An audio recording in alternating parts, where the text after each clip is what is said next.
So we pass on now to the next text, which is 36:5. And somebody like to read that for us? Volunteers? Okay.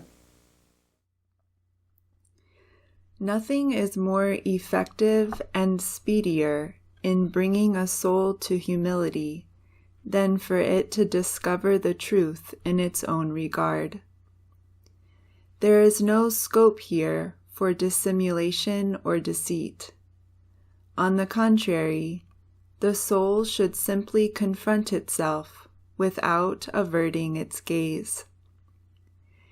If it thus looks at itself in the clear light of truth, it will make the discovery that it is a dweller in the region of unlikeness, and that it cannot hide from its own discontent.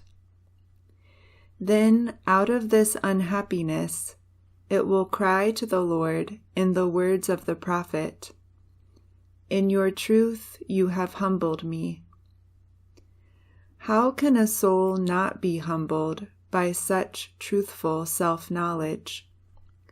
For it perceives itself burdened with sins, weighed down by the mass of this mortal body, entangled with worldly cares, infected with the excremental desires of the flesh, blind, bent, weak, riddled with manifold error, exposed to numberless dangers, and fearful of many terrors, made anxious with 1,000 problems, and beset with 1,000 suspicions, and afflicted by 1,000 constraints, prone to vice, and powerless for virtue. Is there here any source of uplift or pride? So we get a description of the typical Cistercian monk or nun. And the key word is that you're not the only one.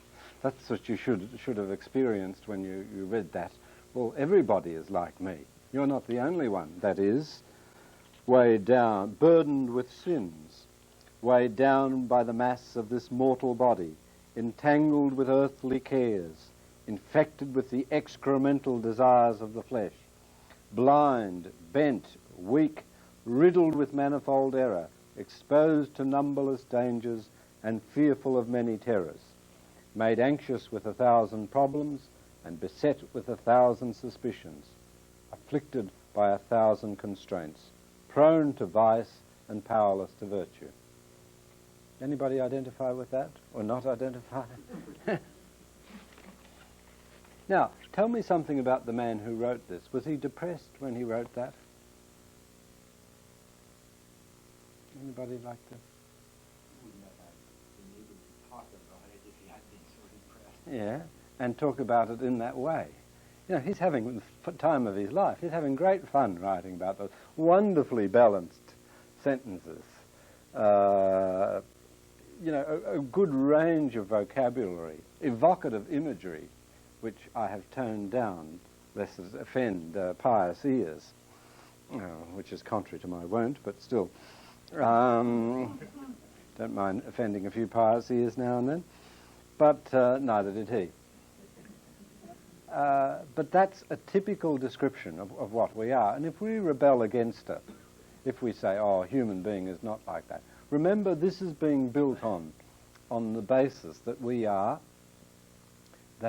created in God's image, made for companionship with the angels, made for union with God, and yet because of our present status, because of our present stage of development, and all that, we are precisely burdened with sins, weighed down with the mass of the mortal body, entangled with earthly cares, and so forth.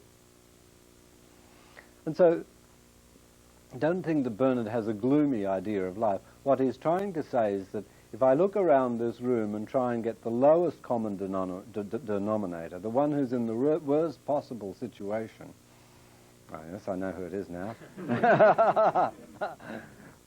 and describe that situation here, and say, well, that doesn't change anything. And later on, at the end of this chapter, we'll see that he goes even more, goes lower than that, and really falls over backward to describe all possible woes that could inflict the human being, and then says, so what? That doesn't stop us. This movement towards God is stronger than all this sort of stuff here. But he says it's important for us not to allow ourselves to be beguiled by a facile optimism, according to which we just simply flutter on our way like little birds, and we never try and understand the concrete things that continually hold us back. It's not that we produce the energy which takes us to God, but we have to work about reducing the obstacles to that energy, to reducing the things which cause our energy to be dispersed. And this is what they are. Sin, care, fleshly desires, blind, bent, weak, error, dangers and terrors and so forth.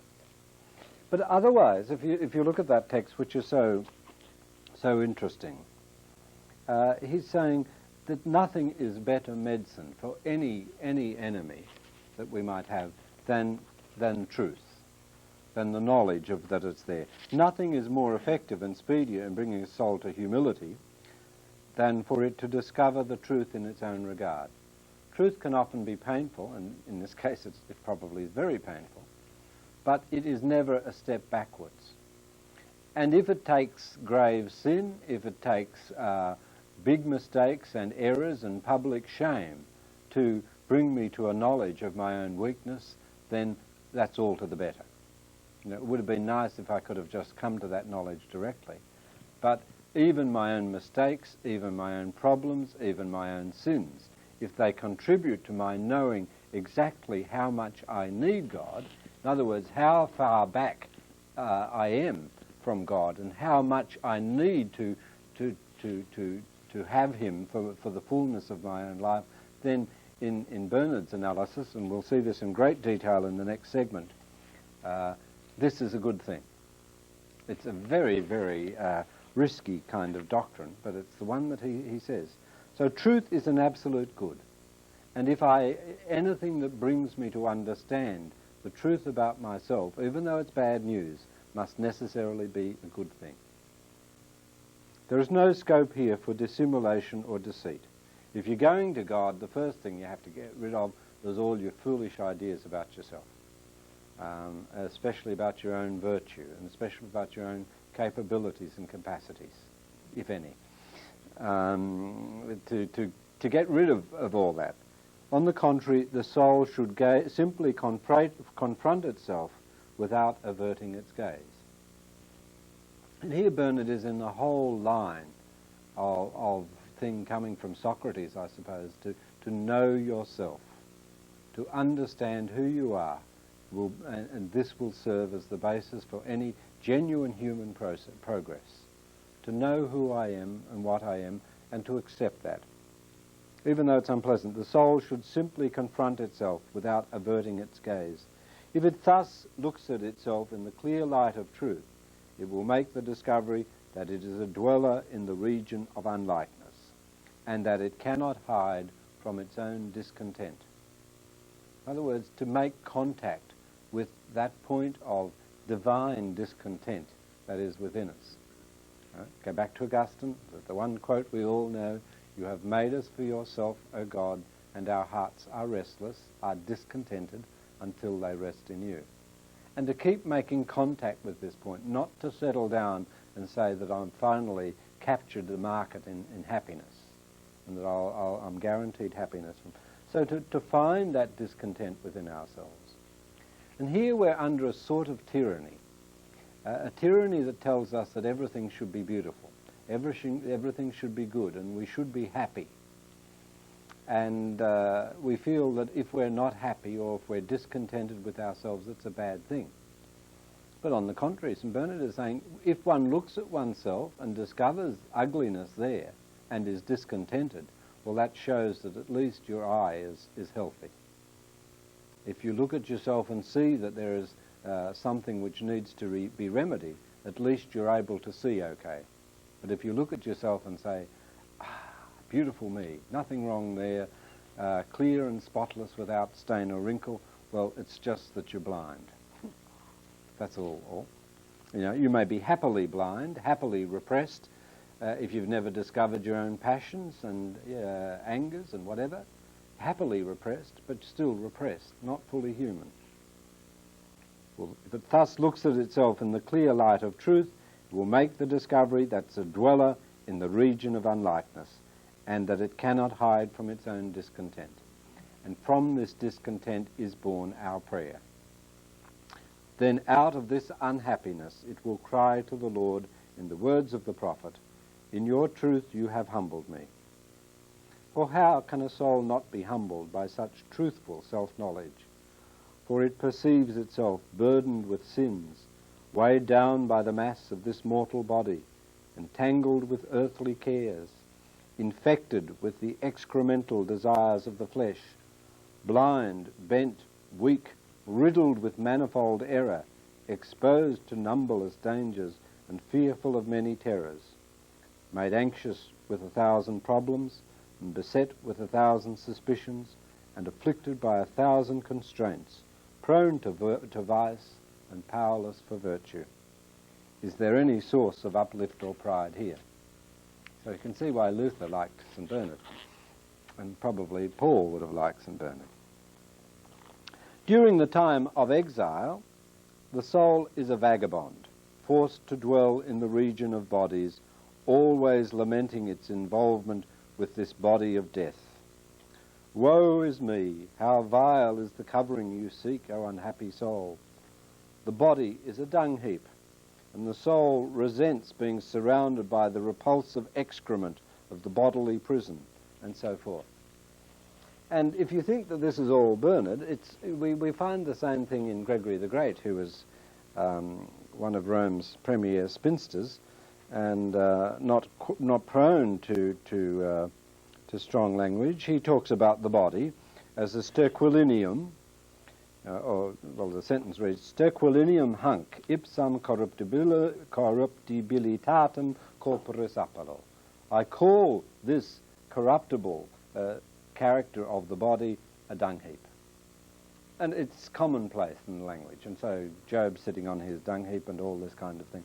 The whole language is very, very traditional, and it's just, it's scarcely flattering, unless you're into that kind of scene. But it's meant to just say that the human being is meant to be better than what it is at the moment. And I'll come back on this when we finish this page, but I just want to finish the page and a little bit more before treating of it more theoretically. Likewise, the whole world is a prison where the soul is racked by necessities and impositions and forced to dwell where the wicked wend their ways. In circuitu impii ambulant, impiorum ambulant. We have to walk where the wicked wend their ways.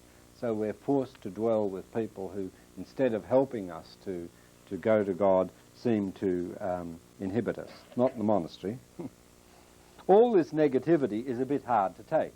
If you happen to like your body, if you don't feel like throwing it on the dung heap and you think you're a bit better looking than that, unless it be frequently recalled that Bernard is operating on a moral and not an ontological level. Now this is very, very, very significant. Bernard is not talking about the body as something in itself, in a Manichaean sort of sense, that is to be despised, but he's talking on a moral or behavioural level in which what is evil is not the body, but the preference for the body. In the Apologia, for example, he says, it's not right to murder the mistress and entertain the maid. And he says that's what we're doing if we give in to our bodily desires. We're keeping the maid happy, but meanwhile we're murdering the mistress. And nobody would want to be accused of murdering the mistress, would they? So, but Bernard is operating at this level of behaviour, that its preference for the body, giving it priority over the soul that's dangerous. He writes with a view to having his readers give primacy in their choices and in their behaviour to spiritual values. And he never tires of quoting that text from 1 Corinthians 15. First comes the physical body and then comes the spiritual body. All right, you've got to pass through this stage, but passing through a stage means moving on. We've got to move on from a merely corporal existence, move on from a merely physical existence to a more spiritual existence. And so this whole dynamic movement towards God is something which really dominates his thoughts. And when we stop, and we'll see perhaps some of the texts from Gregory the Great, who does this very clearly under the image of pilgrimage, when we stop on our pilgrimage to pick flowers on the wayside and stop moving forward, then we're denying our basic nature, which is carrying us towards God. It's not only a question of going backwards, but just refusing to go forward. That's the problem. It's a more common problem. People refuse to change. They don't reject what they're called to be do, but they just want to remain the way that they are. He writes with a view to having his readers give primacy in their choices and in their behaviour to spiritual values, even when this means trampling underfoot the desires of the flesh and the pomps of the world. Occasionally, not every day and not every minute of the day, to do good and to go to God, you have to deny the desires of the flesh. And that doesn't only mean the physical appetites, but it also means things like our own convenience. If you're going, for example, to give a cup of cold water to somebody in need, well, you've got to bestir yourself. You can't be sitting down in an armchair watching television. Or if you are, you've got to get up and go and tend to your neighbour's needs. Now, that's what he means. To do good, to continue making progress towards God, we have constantly to move out from self, to move out from our self-centeredness, our self-gratification, our self-concentration, so that everything is assayed in terms of what it means to me. Okay? He is, by disposition and training, as we said, a little unbalanced in this respect, but he is no Manichae. In fact, later in his life he will campaign vigorously against a dualist heresy which arose in Languedoc, which came to be called Catharism, eventually became Albigensianism, but it didn't have a name in the 12th century. Another interesting fact is that although Bernard paints a gloomy picture at times, and enjoys doing it, he has great fun doing it, he is lyrical in developing his thought on the complementary aspect. You could go through Bernard and get all his gloomy parts, but they're not the only things in Bernard's writing. You've got to see it in the context of the whole. Human sinfulness, and this is the point that he's making, and it will come out when we get to reading something later on.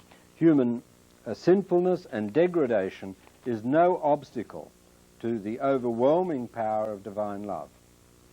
To appreciate just how powerful and how gratuitous God's gift is, one must first be under no illusions about the unworthiness of the recipient.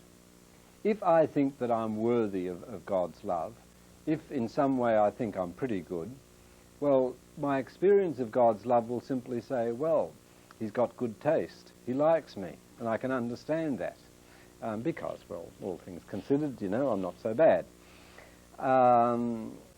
But if you really understand that you're undeserving and that you've done plenty that is normally considered to be repulsive, and there is much about you that is repulsive, and let's face it, there is, then when we experience the love of God, then we begin to say, well, how powerful this love is that is able to penetrate beneath these layers of real ugliness, to seize upon the good and the beautiful and cause it to move out and expand and overcome the ugliness.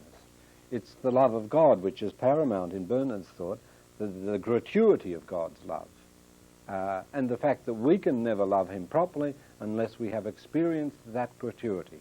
And we will never experience the gratuity of God's love unless we see how unworthy I am. Now, if I'm so insecure that I can't, that I'm afraid to face up to my own unworthiness, well, I will just never experience the gratuity of God's love. That's the bottom line. I'd like just to look at something else now. I'm going to come at this problem of Bernard on the body from a slightly different point of view, because I realise it's a real difficulty that some people have in reading Bernard and understanding Bernard. And perhaps if we approach the problem from this angle, we'll get to his point of view a little bit better. Now, the problem that I'd like to start with is the problem of inconsistency. Namely, that there is in all of us an element of inconsistency.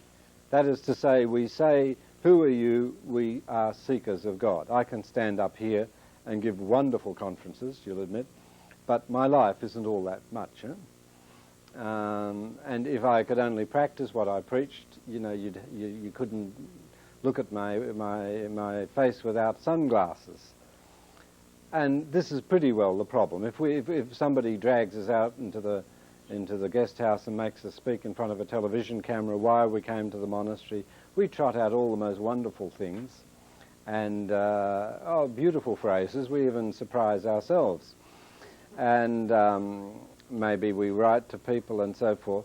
But the fact is we don't live that way most of the time, unless we happen to be under some sort of habitual delusion.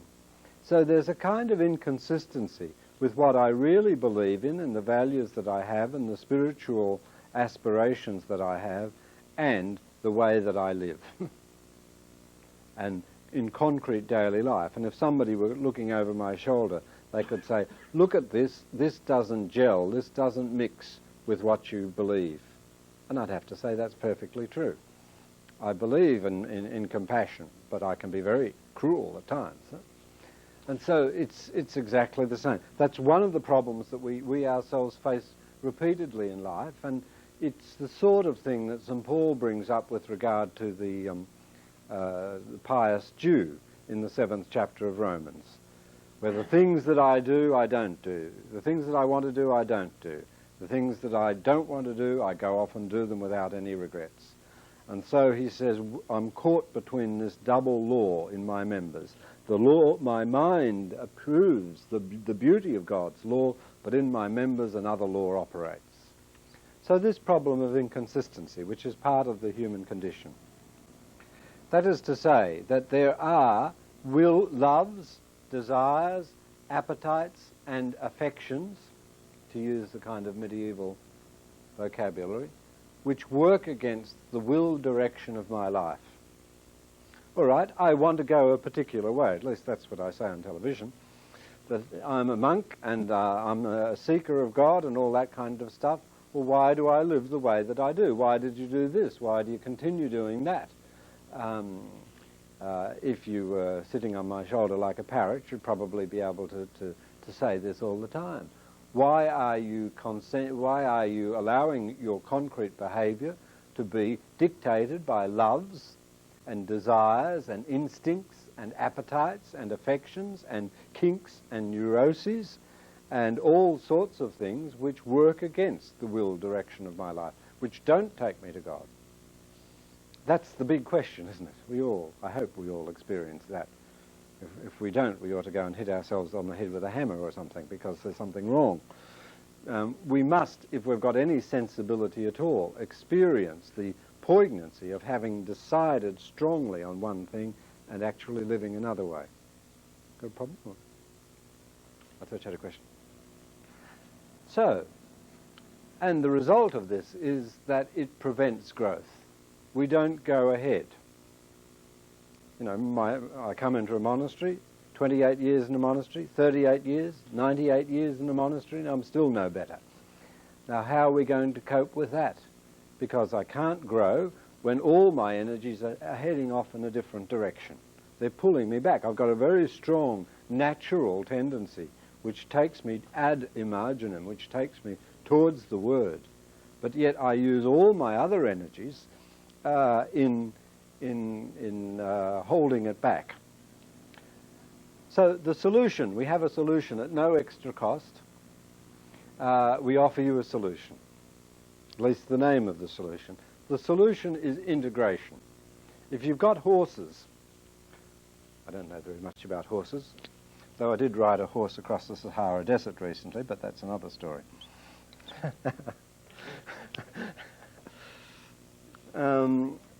That's the tendency of our being. We'll give it a bit more substance than that. It's a bit stronger than that.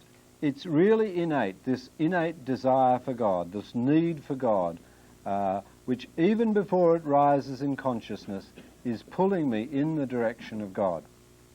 Now, if there was nothing else there, well, I'd just be pulled back like a catapult and whoomp, and I'd be at God in a moment. But unfortunately, there are all sorts of other forces which are pulling me in all sorts of other different directions. And the end product is, so you've got here wine, women, and song. Huh? This is me. So all sorts of other things which are holding me back, huh? Which are, and so that's why eventually, if I'm lucky, I stay in the one place. If I'm not lucky, I start heading backwards. Now, what's the way to get rid of that? Well, you could say there are various ways. You could go out and shoot all the other horses, and that's the kind of way of ultimate renunciation. If you're into real heavy self-abnegation and denial, you go out and shoot all the other horses. Get rid of the songs and pour out the wine on the pavement, and you have no more problems. But the problem is that they seem to grow. We cut off our desires and they seem to grow and grow and grow again. And that's not actually the solution the medievals adopted. The solution was rather a question of integration. If only we could get these very same horses, instead of pulling us in different directions, and the use of the image of the horse actually is not mine, it's Bernard's image. So what we want to do is somehow or other to get our horses to pull us in this direction. Now, if that starts happening, well, we're going to be going very fast indeed. If somehow or other we could get all these loves, all these good things, all these loves and desires and appetites and affections and so forth to carry us towards God, then instead of holding us up, they'd actually convey us very, very quickly to God. And so Bernard will often talk about the horse of desire in the parables, that carries us home to God, which means integrating in some way or another, and this is basically what they meant by purity of heart or singleness of heart, progressively making sure that most of our energies were going in the one direction. The subordination of all loves to the will. That's the first stage. In other words, that I have willed, I have given my will. I say, this is the direction I want to take with my life. I want to go to God. I want to be carried towards God. And so, that's my will. Now, for this to happen, I have to, first of all, subordinate all loves to the will and subordinate the will to God. And does anybody remember the very specific term that they used for this in the Middle Ages? Very common expression. Ordinatio caritatis. Remember the word we had up here yesterday, you can't see it, order. It's the same idea of getting priority into the various loves of life under the authority of Queen Charity. But this basic idea that we don't deny the loves of life. It's not a way of denial, it's a way of affirmation. But it's a way in which we subordinate all loves, all the things that we think good, to the supreme end, which is so that everything that I love, if you like to watch sunsets, Well, you don't just have to say, I chop that off because it's an alternative love, but how am I going to make this love to watch sunsets carry me towards God? If you like to eat chocolate cake, exactly the same thing. You don't have to chop that off. You've got to say, how can I make this appetite that I have take me towards God and towards a more evangelical way of living? The ordinatio caritatis is not a stormtrooper kind of thing, whereby the virtues march down and kick us into some sort of prison. But it respects the integrity of the human being and says that all these loves and desires and appetites and affections are part of me, and therefore they are part of the equipment which God has given me to bring him to himself. Therefore they are part of the means, part of the energy by which I go to God. But the only thing is that they're a little bit wild. And because they're a little bit wild, they tend to go off in all sorts of directions. But you don't really get anywhere by shooting the horses. What you want to do is to begin to at least destroy their basic opposition of carrying you away from God, and progressively to make them, as it were, carry you towards God. I suppose it's too cold in Canada to go surfing much. But a little bit of surfing law. If you know that waves come into the beach like that, but the water has got to go out somewhere. And so you get a rip or an undertow, a certain portion in which the water is going out in that direction. Now, if you happen to be in the water and somehow, coming back with the waves here and somehow get in this direction, well, all of a sudden, instead of finding yourself going back to the shore, you find yourself being taken out. And the question is, how do you get out of that? I mean, do you just wait until you get to the point where the waves start coming back in again, which may be 3 miles out or something like that? Can you bear that? Or how do you come back in again? Any experienced surfers here? How would you come back in? All right, you start swimming around. What day you start swimming back this way, would you? No, I didn't swimming. You managed to get your surf on the current that with the waves coming to the shore. No, is it possible? No, it's not very easy. Okay, what? If you try coming back, you'll drown. Not quite. You've got to be more defeatist than that. You go out like that. Because you're being carried by the rip still. But if you try to go that way, you'll find yourself getting nowhere. You'll swallow a lot of the ocean, and that's the only hope that you have of getting back, that eventually you'll swallow it all and you can get out. Because it's very frightening.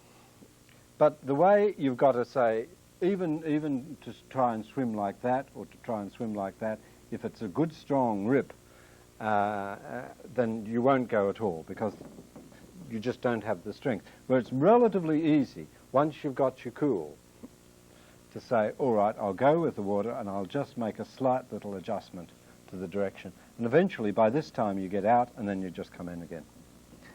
But that's a very good parable for life, because often we find things in our life which shouldn't be there. We find ourselves being carried out in a direction where we don't want to go and we're powerless. And so we take a big resolution. Lent starts or New Year's, and we say, no, no, never. Never again. And of course, what happens? Well, we might keep it up for a while, but eventually we drown. And, they give us a nice funeral. Or alternatively, we could try to be, well, I'll be a bit more realistic, but generally, if the rip is very strong, we can't afford to do that. But now, it takes a very, very cool head and a fair knowledge of the theory of the thing to say, all right, I'll get further from the shore. I'll get worse, but I'll try and bring the whole process under control by swimming with the rip and gradually moving towards the edge of it and out of it. You have to be fairly cool to take that sort of choice after you've had a couple of mouthfuls. and realise that you're not where you want to be. And everybody's around here waving at you and saying, you know, he's having a good time and so forth, and don't realise it can be a relatively short distance if you hadn't checked the beach out first. But it takes a lot of cool to let things get worse in order to just reintroduce this element of control into it. I imagine it's the same with things like hang gliding and flying planes, that if you get out of control, you have to come back to the earth somehow or other, or to, you know, make things worse for a while in order to reassume control. Not quite control we're talking about, but so that's the kind of thing that I think that we're talking about with the ordinatio caritatis.